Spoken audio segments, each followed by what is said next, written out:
उत्तर प्रदेश की राजधानी लखनऊ में, जहां पर खुद मुख्यमंत्री रहते हैं, जहां पर खुद डिप्टी सीएम रहते हैं, जहां विधानसभा है, जहां सचिवालय है, जहां बड़े बड़े आईएएस पीसीएस अधिकारी रहते हैं, जहां खुद आयुक्त रहते हैं, वहां पर कैसे कानून की धज्जी खुलेआम उड़ाई जा रही है।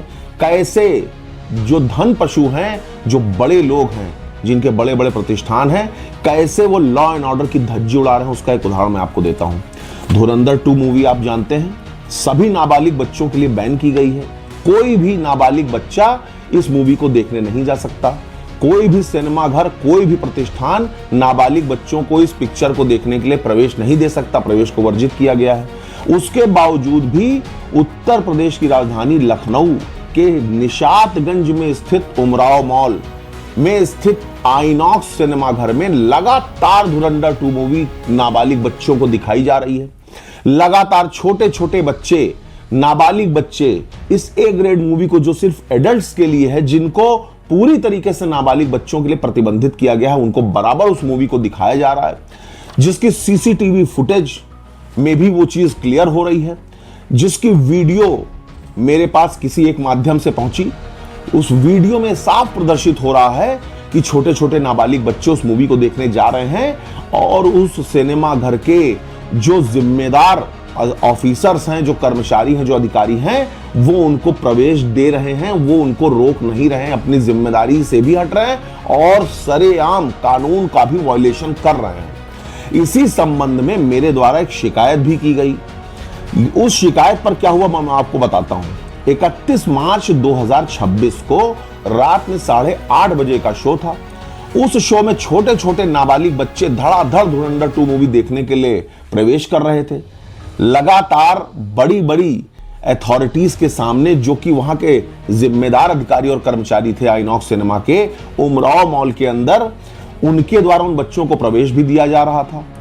उस वीडियो के आने के बाद, वहां की फोटोज आने के बाद, इस बात के साबित हो जाने के बाद कि ये तो लॉ एंड ऑर्डर को पूरी खुली आम चुनौती दे रहे हैं, राजधानी में बैठ करके लगातार इस बैंड पिक्चर को नाबालिग बच्चों को दिखा रहे हैं, मेरे द्वारा एक शिकायत की गई।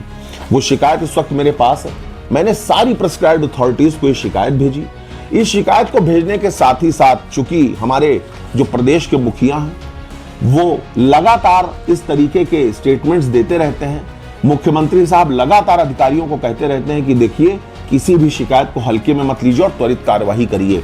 इसी लिहाज से मैंने मुख्यमंत्री जन सुनवाई पोर्टल पर भी इस शिकायत को दर्ज कराया कि भाई इस तरीके से शहर में उमराव मॉल में स्थित आइनॉक्स सिनेमा घर में नाबालिग बच्चों को प्रवेश दिया जा रहा है धुरंधर 2 मूवी देखने के लिए। वहां के सीसीटीवी फुटेज वगैरह कलेक्ट करा करके और इस बात की जांच करा करके दोषी कर्मचारियों के विरुद्ध, जो जिम्मेदार अधिकारी हैं, उनके विरुद्ध जो भी एज पर लॉ एक्शन है उसको लिया जाना जरूरी है, ताकि इस तरीके से एक प्रतिबंधित मूवी, जो कि नाबालिग बच्चों को दिखाने से पूरी तरीके से रोका गया है, वो नाबालिग बच्चों को न दिखाई जाए, देश के आने वाले भविष्य की मानसिकता पर विपरीत प्रभाव ना पड़े। उसके फर्दरेंस में जांच हुई। जो जांच अधिकारी थे, इस बार पहली बार ऐसा हुआ कि मैं पुलिस की कार्यवाही से कुछ हद तक संतुष्ट रहा। जो जांच अधिकारी थे, निशातगंज चौकी इंचार्ज राजू कृष्ण सिंह, उन्होंने मेरे सामने, मैं वहां 4 बार गया, उन्होंने मेरे सामने एक्शन लेते हुए जो अभियुक्त पक्ष था, जो विपक्षी थे, तथागत करके हैं, जो आइनॉक्स सिनेमा जिनके अंडर में आता है, जो मैनेजर हैं, तथागत जी को उन्होंने फोन किया कि भाई आपके सिनेमा घर में इस तरीके से लॉ एंड ऑर्डर का वायलेशन हो रहा है, कानून को तोड़ करके बच्चों को पिक्चरें दिखाई जा रही हैं। तो उन्होंने आने से इनकार करते हुए फोन पर ही अपना स्टेटमेंट दे डाला। इंस्पेक्टर साहब ने उनको 3-4 बार बोला कि भाई आप आइए, अपनी बात कहिए। मुझसे भी उन्होंने बात कराई, मैंने भी उनसे निवेदन किया कि भाई आप जो भी कुछ वायलेशन हुआ है, कम से कम आप उसका स्पष्टीकरण तो दीजिए कि आखिर ऐसा क्यों किया गया। लेकिन उसके बाद भी उन्होंने फोन पर ही अपना स्टेटमेंट दर्ज करा दिया। खैर, इंस्पेक्टर साहब का बहुत बहुत शुक्रिया कि उन्होंने उनके जो वर्जन्स थे, मेरे स्टेटमेंट और उनके स्टेटमेंट दोनों को लिखा है। वो स्टेटमेंट क्या था कि मैं आपको बता दूं, बहुत ही शॉर्ट में है। मेरे द्वारा जो स्टेटमेंट दिया गया था वो इसमें आया है, जिसमें ये बात स्पष्ट रूप से लिखी गई है कि दिनांक 31/3/2026 को रात के 8:30 बजे के शो में धुरंधर 2 मूवी देखने के लिए छोटे छोटे बच्चों को गार्जियन के साथ थिएटर में प्रवेश दिया गया।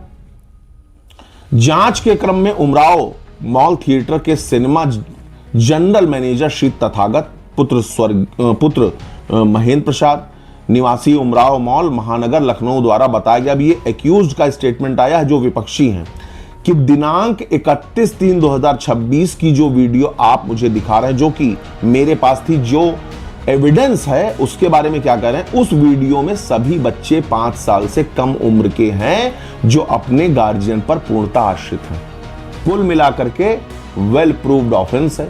खुद जो अभियुक्त हैं, जो विपक्षी हैं, जो दोषी हैं, उन्होंने खुद एक्सेप्ट कर लिया अपने स्टेटमेंट में कि उसमें जो वीडियो में दिखाया जा रहा है वो बच्चे 5 साल से नीचे के हैं। हालांकि ये भी गलत है, 5 साल से नीचे के उम्र के बच्चे तो थे ही, उसके साथ ही साथ न जाने कितने नाबालिग बच्चे भी वहां पर इस मूवी को देखने के लिए प्रवेश कर रहे थे, जिसे सिर्फ वहां की सीसीटीवी कलेक्ट करके ही साबित किया जा सकता है, क्योंकि यह संभव नहीं था कि 1-1.5 घंटे की पूरी वीडियो वहां से कैप्चर की जा सके। तो कुल मिला के अथॉरिटीज की जिम्मेदारी थी, अथॉरिटीज की जिम्मेदारी अभी भी है कि 31 मार्च 2026 की रात के 8:30 बजे के शो की आइनॉक्स सिनेमा जो है उमराव मॉल में स्थित उस आइनॉक्स सिनेमा की सीसीटीवी फुटेज, वहां के अंदर सिनेमा हॉल की सीसीटीवी फुटेज, जो कि हर सिनेमा हॉल में होना जरूरी है किसी क्राइम को रोकने के लिए, उस मॉल के परिसर की जहां पर उन बच्चों को प्रवेश दिया जा रहा है, उसको कलेक्ट करके ये भी देखा जाए कि इन्होंने ये जो स्टेटमेंट दिया है कि केवल 5 साल से कम उम्र के बच्चे थे। हालांकि अपराध ये भी है, यहीं से साबित हो गया, इसमें और कुछ करने की आवश्यकता नहीं है कि अपराध घटित हुआ है, क्राइम कमिट हुआ है, लेकिन उसके बाद भी ये जांच किया जाना जरूरी है, वहां की सीसीटीवी कलेक्ट किया जाना जरूरी है। उसके बाद कह रहे हैं कि चूंकि 5 वर्ष से अधिक के दर्शकों का पूरा टिकट लगता है तथा टिकट बुकिंग हो पाती है, हम लोगों ने 5 वर्ष से 18 वर्ष तक के किशोरों को थिएटर में घुसने की अनुमति नहीं दी है।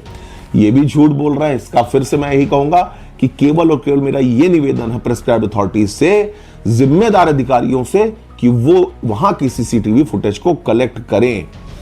इंस्पेक्टर साहब ने अपनी रिपोर्ट में स्पष्ट रूप से सीधे इस बात को लिखते हुए इसका डिस्पोजल किया है कि उपरोक्त प्रकरण जिला मनोरंजन कर अधिकारी के अंतर्गत आता है, अतः उक्त प्रकरण की जांच जिला मनोरंजन कर अधिकारी से भी कराया जाना न्यायोचित होगा। तो कुल मिलाकर के मेरा निवेदन है कि जो जिला मनोरंजन कर अधिकारी हैं, जो सक्षम अधिकारी हैं, मेरे द्वारा जो उत्तर प्रदेश के डिप्टी सीएम है केशव प्रसाद मौर्य, जिनके अंडर में भी ये विभाग आता है, उनको भी शिकायती प्रार्थना पत्र भेजा गया था, जिनके द्वारा इस शिकायत को इस समय जिलाधिकारी को प्रेषित किया गया है। डीएम लखनऊ के पास वो शिकायत पेंडिंग है। डीएम लखनऊ को भी मेरे द्वारा डायरेक्ट ये शिकायत की गई थी, उसका भी मेरे पास पूरा स्टेटमेंट रखा हुआ है, बाकायदा मेरे पास उसकी रिसीविंग है।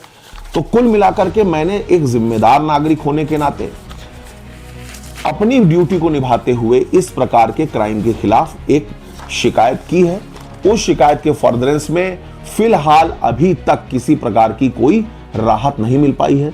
मेरे पास जो अंतिम चारा होगा, बीइंग एन एडवोकेट, ये बड़ी कृपा है भगवान की कि मुझे किसी के आगे हाथ नहीं फैलाना पड़ेगा, मुझे मुख्यमंत्री के आगे हाथ फैलाने की आवश्यकता नहीं है। मैंने उनके संज्ञान में सिर्फ ये बात इसलिए डाली है क्योंकि जिम्मेदार हैं वो, उनके नीचे के जो अधिकारी हैं उनके आदेशों का पालन नहीं कर रहे हैं। दोषी लगातार अपराध कमिट करते जा रहे हैं, लगातार क्राइम हो रहा है। सरकार जिन चीजों को प्रतिबंधित कर रही है उसका भी कोई फर्क किसी के ऊपर नहीं पड़ रहा है। इसलिए मैं ये बात केवल इस वीडियो के माध्यम से नॉलेज में ला रहा हूं। बाकी लास्ट जो मेरे पास हथियार है, जो मेरे पास खुद के पास मौजूद है, वो है माननीय न्यायालय का रास्ता। कुछ नहीं अगर होगा, किसी प्रकार की कोई राहत नहीं मिलेगी या किसी प्रकार से दोषियों के खिलाफ अगर कार्यवाही नहीं होगी, तो अंततः मैं माननीय न्यायालय की शरण में जाऊंगा और होप सो मैं वहां रहता हूं। मुझे ये जानकारी है कि माननीय न्यायालय दोषी व्यक्तियों को जरूर सजा सुनाएगी, इतने क्लियर कट एविडेंस होने के बाद। धन्यवाद।